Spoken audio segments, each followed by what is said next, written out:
കൈലാസം എന്നത് ഒരു സ്വപ്നഭൂമിയാണ്. അങ്ങനെ എളുപ്പത്തിൽ ആർക്കും അങ്ങനെ ആ ഒരു ഭൂമിയെ, പുണ്യഭൂമിയെ തൊട്ടറിയാനോ അനുഭവിച്ചറിയാനോ സാധിക്കില്ല. എന്നാൽ ഈ പുണ്യഭൂമിയെ തൊട്ടറിഞ്ഞ, യഥാർത്ഥത്തിൽ അനുഭവിച്ചറിഞ്ഞ ഒരു മഹത് വ്യക്തിയായിട്ടാണ് ഞാനിന്ന് സംസാരിക്കുന്നത്. നമസ്കാരം സർ. സ്വാതി ബാലചന്ദ്രനാണ് നമ്മളോടൊപ്പം ഉള്ളത്. നമസ്തേ. നമസ്തേ. നമുക്ക് ആദ്യം തന്നെ എങ്ങനെയാണ് ഈ ഒരു കൈലാസത്തെ കുറിച്ച് അറിഞ്ഞത്, മനസ്സിലാക്കിയത്, ഇങ്ങനെ ഒരു ആഗ്രഹം വന്നത് എന്ന് പറയാമോ? കൈലാസം എന്ന് പറയുന്നത് തികച്ചും ഏതൊരു ഒരു ഹിന്ദുമത വിശ്വാസി അല്ലെങ്കിൽ ഹൈന്ദവന്റെ ഒരു സനാതന ധർമ്മത്തിൽ ഊന്നി വിശ്വസിക്കുന്ന ഒരു മനുഷ്യന്റെ ഏറ്റവും അൾട്ടിമേറ്റ് എയിമാണ് അവന് മഹാദേവനിലേക്ക് എത്താല്ല, അല്ലെങ്കിൽ കൈലാസം എന്ന ഭൂമിക ഒന്ന് കാണാനേലും പറ്റുക എന്നുള്ളത്. അത് എല്ലാവർക്കും ഒരു 90% ആളുകൾക്ക് ഉണ്ടായെങ്കിൽ പോലും അതിൽ ഒരു 1-2% ആൾക്കാർക്ക് മാത്രമേ അത് പൂർത്തീകരിക്കാൻ സാധിക്കുന്നുള്ളൂ. അപ്പം അത് എന്നെ സംബന്ധിച്ച് വളരെ ചെറുപ്പത്തിലെ മുതൽ വലിയൊരു ആഗ്രഹമായിരുന്നു. അങ്ങനെ വലിയ അമ്പലത്തിൽ പോകുകയെന്നോ അങ്ങനെയുള്ളൊരു വിശ്വാസമൊന്നും അല്ല, ശിവനെ കൂടുതൽ അറിയുക എന്നുള്ളൊരു അവസരം പെട്ടെന്ന് എനിക്ക് എന്തോ ഉള്ളിൽ തോന്നി. അതിനെക്കുറിച്ച് കൂടുതൽ ഒത്തിരി പഠിച്ചിട്ടോ ഇതൊന്നും റിസർച്ച് ചെയ്തിട്ടോ ഒന്നും അല്ല. വളരെ പെട്ടെന്ന് ഒരു ടിബറ്റൻ ഏജൻസിയെ, ഡൽഹിയിൽ നിന്ന് ഒരു ഏജൻസി മുഖാന്തരം ഇവരെ വിളിക്കുന്നു, അതിനെക്കുറിച്ച് അറിയുന്നു. ആദ്യമേ നമ്മൾ ഔട്ടർ കോറ എന്ന് പറഞ്ഞൊരു യാത്ര, ജസ്റ്റ് ഒന്ന് കൈലാസ പർവ്വതം കാണണം എന്നുള്ള രീതിയിൽ അങ്ങനെ പോയി തുടങ്ങിയൊരു യാത്രയാണ് ഇന്ന് എൻ്റെ ഒരു 16ാമത്തെ കൈലാസ യാത്രയും. പഞ്ചകൈലാസങ്ങൾ ഉൾപ്പെടെ 16 കൈലാസ യാത്രയും. അത് 2 പ്രാവശ്യം ഇന്നർ കോറ എന്ന് പറയുന്ന കൈലാസത്തെ പർവ്വതത്തിന്റെ ഉൾഭാഗങ്ങളിലേക്ക് ചെന്ന് കൈലാസത്തിന്റെ 4 മുഖങ്ങളുണ്ട്. ആ 4 മുഖങ്ങളിലും സ്പർശിക്കാൻ പറ്റുന്ന തരത്തിലൊരു യാത്രയിൽ എത്തിത്തീരാന് മഹാദേവൻ എന്നെ അനുഗ്രഹിച്ചു. അപ്പം ആ ഒരു എക്സ്പീരിയൻസ് ഞാൻ ഷെയർ ചെയ്യാം. അതായത് ഇപ്പോഴും ഈ ഒരു കൈലാസ യാത്ര എന്ന് പറയുമ്പോൾ എല്ലാവർക്കും ഈ പറഞ്ഞ പോലെ ഔട്ടർ കോറ ആ ഒരു ഐഡിയ ഇതിനെ പറ്റിയുള്ളൂ. അല്ലാതെ ഇതിനെക്കുറിച്ച് വിശദമായിട്ടുള്ള അറിവുകളോ അല്ലെങ്കിൽ എങ്ങനെയാണ് കൈലാസ യാത്ര എന്നോ എവിടെയൊക്കെ പോകാമെന്നോ എന്താണ് യഥാർത്ഥത്തിൽ ഇതിന്റെ ഒരു ഉദ്ദേശം എന്ന് പലർക്കും ഒരു ധാരണയില്ല. അതൊന്ന് പറഞ്ഞ് മനസ്സിലാക്കാം. ഫസ്റ്റ് ഓഫ് ഓൾ നമ്മൾ പറയുകയാണെങ്കിൽ ഇന്ന് നമ്മൾ കൂടുതലും കണ്ടുവരുന്നത് മനുഷ്യനാൽ നിർമ്മിക്കപ്പെട്ട് അല്ലെങ്കിൽ നമ്മളാൽ ബന്ധനസ്ഥരായി അടച്ചുപൂട്ടിയിട്ട് നമ്മൾ രാവിലെ പതിര് തുറക്കുന്നു, ഭക്ഷണം കൊടുക്കുന്നു, അല്ലെ അത് നമ്മുടെ സമയത്തിനായിട്ട് ക്രമീകരിച്ച് അവരെ തുറക്കുന്നു, അല്ലെ ക്ഷേത്രം അടയ്ക്കുന്നു. അങ്ങനെ ഒരു ക്ഷേത്ര കൺസെപ്റ്റിലാണല്ലോ നമ്മൾ ഇന്ന്, അല്ലെങ്കിൽ പുതുതലമുറ കൂടുതലും ദൈവം എന്നുള്ളൊരു ഭഗവാൻ അല്ലെങ്കിൽ ദൈവം എന്നുള്ളൊരു കൺസെപ്റ്റിലേക്ക് നമ്മുടെ മിത്തോളജി അനുസരിച്ച് വിശ്വാസപ്രകാരം നമ്മൾ ചിന്തിക്കുക. പക്ഷേ അതിനൊക്കെ ഉപരിയായിട്ട് ഒരു തലത്തിലെത്തുമ്പോൾ നമ്മൾ പ്രകൃതിയെ സ്വയം അറിയാൻ തുടങ്ങും. ഞാനും പ്രകൃതി ഒന്നാണ്, നമ്മളെല്ലാം കോസ്മിക് ഡസ്റ്റ് ആണ്. ആ പ്രകൃതിയിലെ ഒരു ഭാഗമായി നമ്മൾ വന്നു, അത് തിരിച്ച് ആ പ്രകൃതിയിലേക്ക് പോയി, പിന്നെ അത് ആ പ്രകൃതിയിൽ, ആ കോസ്മോസിൽ, ആ ഒരു വേ ത്രൂ ലൈഫ് എന്ന് പറയുന്നത് it's a journey to cosmos through കോസ്മോസിസ്. അതാ നമ്മുടെ ആ ഒരു എന്താ പറയുക കോൺഷ്യസ്നെസ്സിന്റെ എക്സ്പാൻഷനാണ്. തികച്ചും നമ്മൾ ആ ഒരു അവസ്ഥയിൽ എത്തുകയാണ്, ശിവോഹം എന്നുള്ളൊരു അവസ്ഥ. ഞാനും മഹാദേവനും അല്ലെങ്കിൽ ഞാനും ഈ പ്രകൃതിയും ഒന്നാണെന്നുള്ളൊരു അവസ്ഥയിലേക്ക് എത്തുന്ന ഒരു അനുഭവമാണ് നമുക്ക് ഏതൊരു കൈലാസ യാത്രികനും കൈലാസ യാത്രയിൽ കൂടി കിട്ടേണ്ടതും അവൻ പ്രതീക്ഷിക്കുന്നതും. അതെ, അതിലേക്കുള്ളൊരു യാത്രയാണ് കൈലാസ യാത്ര. അതിനകത്ത് 2 രീതിയിൽ ഈ പറഞ്ഞതുപോലെ ഇന്നർ കോറ, ഔട്ടർ കോറ എന്ന് പറയുന്നു. 1950 ടിബറ്റ് എന്ന് പറയുന്ന ഭൂമിക ചൈന കോൺകർ ചെയ്യുന്നത്. അപ്പം അതുവരെ നമുക്ക് നമ്മുടെ ഋഷിമാരും അല്ലെങ്കിൽ വേദങ്ങളിലും പുരാണങ്ങളിലും ഇതിഹാസങ്ങളിലും മാത്രമേ ഉള്ളായിരുന്നു കൈലാസവും മാനസരോവറും.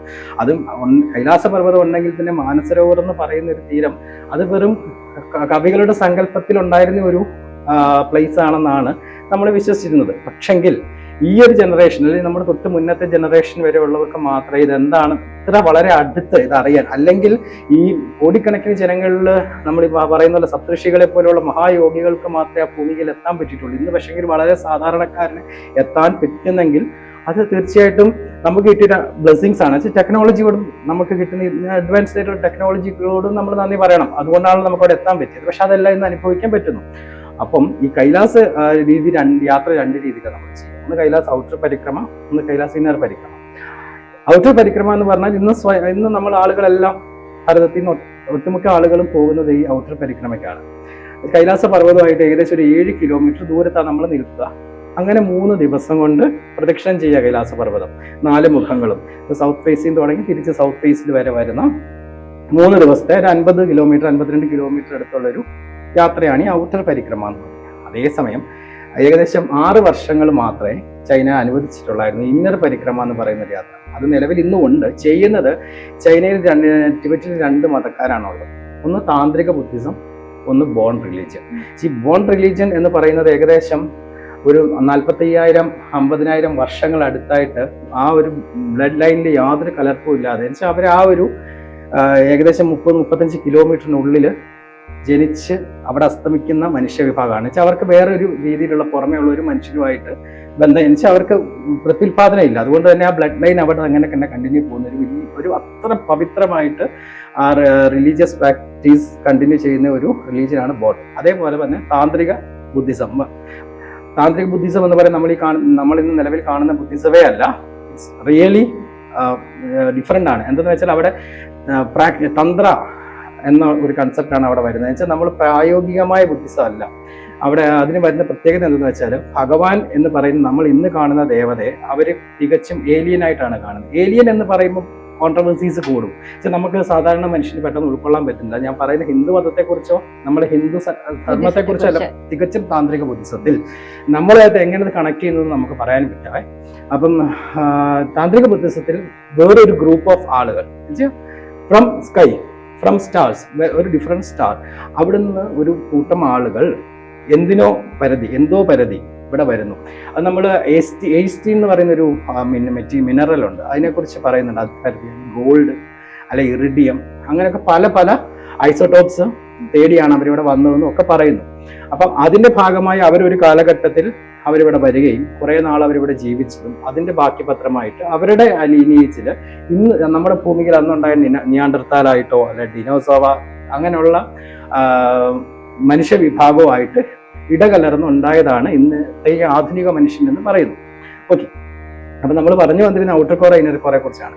അപ്പൊ ഇന്നർ കോറ എന്ന് പറയുമ്പോൾ നമ്മൾ ഈ വിഭാഗത്തിൽപ്പെട്ട ആളുകൾ ഇന്നും പോകുന്നുണ്ട് ഉള്ളിലേക്ക്. പക്ഷെ നമ്മുടെ ആളുകൾക്ക് അവരെ അലോ ചെയ്യുന്നില്ല. 5 വർഷം ചൈന അലോ ചെയ്തുള്ളൂ എന്ന് പറയാൻ കാര്യം, പൂർണ്ണമായി ഇന്നർ കോറ ചെയ്യണമെങ്കിൽ അത്രമാത്രം നമുക്ക് നമ്മുടെ ശാരീരികമായി നമ്മൾ ഫിറ്റ് ആയിരിക്കണം. അത് ഫിറ്റ് എന്ന് ഉദ്ദേശിക്കുന്നത് നമ്മൾ ഇന്ന് മോഡേൺ ഹ്യൂമനിൽ കാണുന്ന ഒരു ജീൻ EPSA1 എന്ന് പറയുന്ന AS1 എന്ന് പറയുന്ന ഒരു ജീനുണ്ട്. അത് നമുക്ക് ഇന്ന് നിലവിൽ ടിബറ്റ്, സ്പെയിന്, മൗറീഷ്യസ്, മൊറോക്കോ ഇങ്ങനെയുള്ള പ്ലേറ്റ്യൂലുള്ള ജനതകൾക്ക് മാത്രമേ കാണുന്നുള്ളൂ. അതെന്ന് വെച്ചാൽ ഹൈ പ്ലേറ്റ്യൂല് ഓക്സിജൻ ഡെഫിഷ്യൻസി ഉള്ളിടത്ത് മനുഷ്യനെ ജീവിക്കാൻ പ്രാപ്തരാക്കുന്ന ഒരു ജീനാണ്.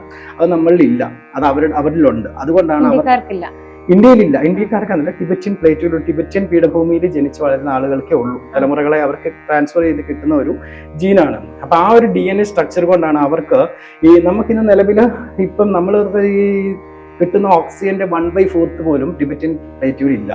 അപ്പൊ അത്രയും ഓക്സിജന്റെ ഡെഫിഷ്യൻസി ഉള്ള ഒരു സ്ഥലത്ത് ജീവിക്കണമെങ്കിൽ നിലനിന്ന് പോകണേലും ആ നമ്മുടെ ആളുകൾക്ക് പറ്റത്തില്ല. അതുകൊണ്ട് കാഷ്വാലിറ്റി കൂടുന്നു, പോകുന്നവർക്ക് നമ്പർ ഓഫ് ഡെത്ത്സ് കൂടുന്നു. അതുകൊണ്ടാണ് ചൈന അത് നിർത്തിയത്, ഉള്ളിലേക്ക് പോകണ്ടെന്ന് പറഞ്ഞു. ഉള്ളിലേക്ക് പോയിട്ട് പെട്ടെന്ന് തിരിച്ചു വരികയല്ല, 3 ദിവസം ആ ഒരു ഭൂമിയിൽ കൂടി നമ്മൾ പ്രദക്ഷിണം ചെയ്യുകയാണ്. പോയി ഒരു 20 മിനിറ്റിനുള്ളിൽ തിരിച്ചു വന്ന 20 മിനിറ്റോളം അവിടെ നമുക്ക് ലാൻഡ് ചെയ്താൽ നമുക്ക് അവിടെ സസ്റ്റെയിൻ ചെയ്ത് പോകാൻ പറ്റും. അതിൽ കൂടുതൽ ഒരു സാധാരണ മനുഷ്യന് അവിടെ നിലനിന്ന് പോകാൻ പറ്റത്തില്ല ഭൂമികയിൽ. അതുകൊണ്ടാണ് ചൈന അതിൽ നിന്ന് ബാൻ ചെയ്തേക്കുന്നത്. അപ്പൊ ഈ 3 ദിവസം നമ്മൾ യാത്ര ചെയ്യുക, പ്രദക്ഷിണം ചെയ്യുകയാണ് കൈലാസ പർവ്വതത്തിന്റെ തൊട്ടടുത്ത്. കൈലാസത്തിന്റെ ഓരോ മുഖത്തെയും സ്പർശിച്ച് ഏകദേശം ഒരു 10 മീറ്റർ 20 മീറ്റർ ഡിഫറൻസിൽ നിന്നിട്ട് നമ്മൾ കൈലാസ പർവ്വതം പ്രദക്ഷിണം ചെയ്യുകയാണ്. അപ്പം ഈ രാത്രി ഒരു വൈകുന്നേരം ഒരു 5 മണി സന്ധ്യാസമയം കഴിഞ്ഞ് കഴിഞ്ഞാൽ സ്നോഫോൾ കൂടും. അപ്പൊ എന്ത് ചെയ്യും? ഈ സ്നോഫോൾ കൂടുന്ന സമയത്ത് നമുക്ക് ഒരിടത്ത് ടെന്റ് ഉറപ്പിക്കാൻ പറ്റില്ല. ഒന്നാമത് അതികഠിനമായ കാറ്റാണ്, ഹിമക്കാറ്റ്. വെച്ചാൽ എങ്ങും തൊടാതെ വരുന്ന വെച്ചാൽ ഫ്രം ദ മൗണ്ട് എവറസ്റ്റ് മുതൽ അന്നപൂർണ മുതൽ മൊത്തം എങ്ങും ഒരു ഒബ്സ്ട്രക്ഷൻ ഇല്ലാതെ വരുന്ന കാറ്റാണ് ഈ ഭൂമിയിൽ കൂടി പോകുന്നത്. എന്നുവെച്ചാൽ വെജിറ്റേഷൻ ഇല്ലാത്ത ലാൻഡ്, മരങ്ങളോ കാര്യങ്ങളോ ഒന്നുമില്ല, തുറന്ന ഡെസേർട്ടാണ്. അപ്പൊ അവിടെ കൂടെ വരുന്ന കാറ്റിന്റെ ശക്തി എന്ന് പറഞ്ഞാൽ നമുക്ക് എത്ര km/h ആണെന്ന് പറയാൻ വേരി ചെയ്യും. ഭയങ്കര ഹെവി ആണെങ്കിൽ നമ്മൾ ഉൾപ്പെടെ പോകും. അതുകൊണ്ട് നമ്മൾ എന്ത് ചോദിച്ചാൽ പകല് സമയങ്ങളിൽ നടക്കും, റെസ്റ്റ് ചെയ്യും. സ്നോഫോൾ കുറവായിരിക്കും, രാത്രി കാലങ്ങളിൽ നടക്കും പുലർച്ചെ വരെ. എന്ന് വെച്ചാൽ ഒരിടത്ത് നിന്ന് കഴിഞ്ഞാൽ മഞ്ഞ് മൂടി നമ്മൾ അവിടെ ഫ്രഷ് സ്നോയാണ് വീഴുന്നത്, മൂടിപ്പോകും. അതുകൊണ്ട് നമ്മൾ രാത്രി കാലങ്ങളിൽ വെയിറ്റ് ചെയ്തിട്ട് രാത്രി കാലങ്ങളിൽ നടന്ന് പകൽ സമയങ്ങളിൽ ഹോൾട്ട് ചെയ്ത്, അത് ഹോൾട്ട് ചെയ്യാന്ന് വെച്ചാൽ 1 or 2 hours ഒക്കെ ഹോൾട്ട് ചെയ്ത് കണ്ടിന്യൂസ് ആയിട്ട് പോകുന്ന ഒരു യാത്രയാണ് കൈലാസ് ഇന്നർ കോറ. ഓക്കെ, അതാണ് ഇന്നർ കോറ ഔട്ടർ കോറയും തമ്മിലുള്ള വ്യത്യാസം. അതങ്ങനെ ഇപ്പം നിലവിൽ ചൈന അനുവദിക്കുന്നില്ല. 2017 ലാസ്റ്റ് ചെയ്യുന്നു, 2012 ഞാൻ ചെയ്തതാണ് പറഞ്ഞത്, 12 ചെയ്തു, 16 ചെയ്തിരുന്നു ഇന്നർ കോറ. ഇനി നമുക്ക് ഇന്നർ കോറയെ കുറിച്ച് ഞാൻ കൂടുതലായി പറയാം. ഓക്കെ, ഇനി എന്തായാലും ഔട്ടർ കോറയെ കുറിച്ച് പറഞ്ഞു, ഇനി ഇന്നർ കോറയിലേക്ക് കിടക്കാം നമുക്ക്. ഇന്നർ കോറ നമ്മൾ ചെയ്യുന്നത് ഏകദേശം ഒരു 30 ദിവസം, ഒരു 28 ദിവസം അടുത്തുള്ളൊരു പ്രൊസീജിയറാണ്. 30 ദിവസത്തേക്കാണ് നമുക്കൊരു വിസ, ഒരു ടിബറ്റൻ വിസ നമുക്ക് കിട്ടുക. നമ്മൾ പിൽഗ്രിം വിസയിലാണ് പോകുന്നത്. അപ്പം നോൺ ടിബറ്റിയൻസിന് അവർ തരുന്നത് 30 ദിവസത്തെ വിസ. അപ്പം ഈ 30 ദിവസത്തിനകത്ത് നമ്മൾ രാജ്യം വിടണം. ഓക്കെ, അപ്പോൾ ഈ ചൈനയുടെ ബോർഡർ ക്രോസ് ചെയ്യണം. അപ്പോൾ 28 ദിവസം കൊണ്ടാണ് നമ്മൾ ഇന്നർ കോറ ചെയ്യുന്നത്. ഫസ്റ്റ് നമ്മൾ ഒരു യാത്ര സ്റ്റാർട്ട് ചെയ്യുന്ന യമദ്വാർ എന്ന് പറയുന്ന ഒരു റീജിയനിൽ നിന്നാണ്. അത് കൈലാസത്തിന്റെ സൗത്ത് ഫേസിന് താഴെയാണ്. അപ്പോൾ ഈ യമദ്വാറിന്റെ മുകളിലേക്ക് ഔട്ടർ കോറ ചെയ്യുന്ന യമദ്വാറിന്റെ താഴെ വശത്തൂടെയാണ് ഔട്ടർ കോറ സ്റ്റാർട്ട് ചെയ്യുന്നതെങ്കിൽ ഇന്നർ കോറ സ്റ്റാർട്ട് ചെയ്യുന്നത് യമദ്വാർ എന്ന് പറയുന്ന ഒരു റീജിയനാണ്. യമദ്വാർ നമ്മുടെ ഹിന്ദു പുരാണങ്ങളിൽ യമദ്വാർ കഴിഞ്ഞാൽ പിന്നെ മരണമില്ലെന്ന ശിവഭൂമികയാണ്.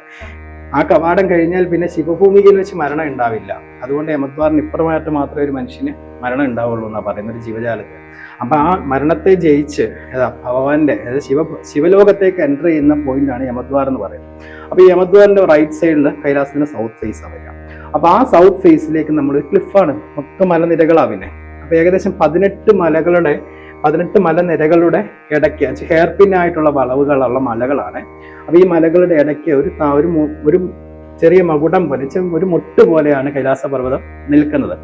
അത് കണ്ടാൽ തന്നെ നമുക്കത് ഒരു നാച്ചുറലി ഫോംഡ് മൗണ്ടൻ ആണോ എന്ന് തോന്നും. വെച്ചാൽ ഏകദേശം അതിന് ചുറ്റുപാട് 1000 കിലോമീറ്ററുകൾ പോലും നോക്കുകയാണെങ്കിൽ അങ്ങനെ ഒരു പർവ്വതം ഇല്ല. അങ്ങനെ എന്ന് പറയാൻ കാര്യം, ഒരു കറുത്ത കല്ലില് അവിടുത്തെ ഭൂമിയിലെ കല്ലുകൾ മുഴുവൻ ചുമപ്പാണ്, അല്ലെ ഗോൾഡൻ കളറാണ്. ഒരു കറുത്ത കല്ലില് ഒരു പിരമിഡിക്കൽ ഷേപ്പിൽ ഒരു വസ്തു ചുറ്റോട് ചുറ്റും എന്താ പറയാ ഒരു പ്രൊട്ടക്ഷൻ കവറിങ് പോലെ 18 മലകൾ നിരനിരയായി നിൽക്കുന്ന നടുക്കൊരു മകുടം പോലെ, ഇങ്ങനെ താമരമുട്ട പോലെ നിൽക്കുന്ന പർവ്വതം. അപ്പൊ ആ പർവ്വതത്തെ കേന്ദ്രീകരിച്ച് നമ്മൾ പോകും. അപ്പൊ ഈ സൗത്ത് ഫേസ് എന്ന് പറയുന്നത് കൈലാസത്തിന്റെ അവിടെ നമ്മുടെ 4 നദികളിൽ ബ്രഹ്മപുത്ര, സത്ലജ്, ഇൻഡസ്, കർണാലി, ഈ 4 നദികൾ ഉത്ഭവിക്കുന്നത് കൈലാസത്തിന്റെ 4 മുഖങ്ങളിൽ നിന്നാണ്. അപ്പം ഈ സൗത്ത് ഫേസിൽ നിന്നാണ് കർണാലി എന്ന് പറയുന്ന നദി ഉത്ഭവിക്കുന്നത്. അപ്പൊ ഈ കർണാലി നദി ഉത്ഭവിക്കുന്ന സൗത്ത് ഫേസിലേക്ക് നമ്മൾ കയറി പോവാണ്. അപ്പൊ മാനസരോവർ തീരത്ത് നിന്നാലും നമുക്ക് കൈലാസത്തിൽ കാണാൻ പറ്റുന്നത് കൈലാസത്തിന്റെ സൗത്ത് ഫേസ് ആണ്. ഓക്കെ, അപ്പൊ ഈ ധർമ്മദ്വാറിൽ നിന്ന് നമ്മൾ മുകളിലേക്ക് കയറുമ്പോൾ സൗത്ത് ഫേസിന്റെ താഴെ എത്തുകയാണ്, കുറച്ച് താഴെ. അവിടുന്ന് നമ്മൾ നേരെ പോകുന്ന കൈലാസത്തിന്റെ വെസ്റ്റ് ഫേസ് ആണ്. അത് കൈലാസത്തിന്റെ വെസ്റ്റ് ഫേസിന്റെ പ്രത്യേകത എന്ന് വെച്ചാൽ ഏറ്റവും കൂടുതൽ ഈ ഇന്നർ കോറയിൽ നമ്മൾ അനുഭവിക്കാൻ പറ്റുന്നത് കൈലാസത്തിന്റെ വെസ്റ്റ് ഫേസ് ആണ്. അപ്പം നമ്മൾ കൈലാസത്തിന്റെ വെസ്റ്റ് ഫേസിൽ നിറച്ച് ഗുഹകളാണ്. ഗുഹകൾ എന്ന് വെച്ചാൽ ദ്വാരങ്ങളാണ്, ഗുഹാമുഖങ്ങളാണ്. ഇങ്ങനെ ഒരു ഹോർഷൂ ഫോർമേഷൻ ആർച്ച് പോലെ ആ പർവ്വതം ഇങ്ങനെ തുരന്ന് വെച്ചേക്കാണ്. അതിന്റെ ഉള്ളിലേക്ക് നമുക്ക് പോകാൻ പറ്റില്ല, പക്ഷെ അവിടം വരെ ചെല്ല. അതിന്റെ ഉള്ളിലേക്ക്, അവിടത്തിന് ഉള്ളിലേക്ക് നമുക്ക് അനുമതിയില്ല, പോകാനായിട്ട് പറ്റത്തുമില്ല. അപ്പൊ ഈ വെസ്റ്റ് ഫേസിലേക്ക് നമ്മൾ എത്തിപ്പെടണമെങ്കിൽ ഏകദേശം ഒരു 9 മണിക്കൂർ 10 മണിക്കൂർ സൗത്ത് ക്ലിഫിൽ കൂടെ, സൗത്ത് ട്രാൻസ്വേഴ്സിൽ കൂടെ ലെഫ്റ്റിലേക്ക് കയറുകയായി. അങ്ങനെ ലെഫ്റ്റ് ഫേസിൽ ചെന്ന് കഴിഞ്ഞാൽ ഈ ദ്വാരങ്ങൾ കാണാം, അല്ലെങ്കിൽ ഗുഹാമുഖങ്ങൾ കാണാം. അപ്പൊ അതിന് മുന്നേ ആയിട്ട് ഈ ഗുഹാമുഖങ്ങൾ എന്താണെന്ന് കൂടി പറയാം. അപ്പൊ കൈലാസ പർവ്വതത്തെ സംബന്ധിച്ച് നമ്മൾ പറയുന്നത് നമ്മളെല്ലാം വിശ്വസിക്കുന്നത് മുഴുവൻ ദേവലോകം, ദേവന്മാര് എന്നൊക്കെ പറയും. അതൊന്നും നമ്മളിവിടെ അല്ലല്ലോ, ഈ ഭൂമിയിലല്ലെന്ന് നമ്മൾ ഉറപ്പായിട്ടും കരുതുന്നല്ലോ. ദേവലോകം എവിടെയാ? സ്വർഗം എവിടെയാ? എവിടെയോ അല്ലെ? അപ്പൊ ആ സ്വർഗലോകം എന്ന് പറയുന്നത് നമ്മൾ ഒരു കൊളോക്കിയലി പറയുന്നതുകൊണ്ടാണ് എലിയൻ എന്ന് പറയുന്നത്. ആ ദേവന്മാരുടെ ദേവനാണ് മഹാദേവൻ. ആ മഹാദേവൻ വസിക്കുന്ന എവിടെയാ? ഈ ഭൂമികയിലല്ല, ദേവലോകത്താണ്. ആ ദേവലോകത്ത് നിന്ന് ഒരു കാലത്ത് ദേവന്മാർ ഈ ഭൂമിയിൽ വന്നെന്നുറപ്പല്ലേ? മഹാദേവൻ ഉൾപ്പെടെ ഇവിടെ വന്നെന്നുറപ്പല്ലേ? ദേവാദിദേവൻ. അപ്പം ആ ദേവനും ആ ദേവന്റെ പരിവാരങ്ങളും സമേതം അവരൊരിക്കൽ ഇവിടെ വന്ന് വസിച്ച ഭൂമികയാണ്. അപ്പം അതെവിടെയാണ്? കൈലാസ പർവ്വതത്തിലാന്ന് പറയുന്നത്, അല്ലെ കൈലാസ റീജിയനിലാന്ന് പറയുന്നത്, കൈലാസ പർവ്വതത്തിനുള്ളിലാണ്. അപ്പൊ ആ കൈലാസത്തിലാണ് നമ്മൾ നിൽക്കുന്നത്. അപ്പം തികച്ചും നമുക്ക് പറയാം, നമ്മളിൽ പെടാത്ത ഒരു വിഭാഗം ജനങ്ങൾ ഒരു കാലത്ത് ഈ ഭൂമികയിൽ വന്നിരുന്നു.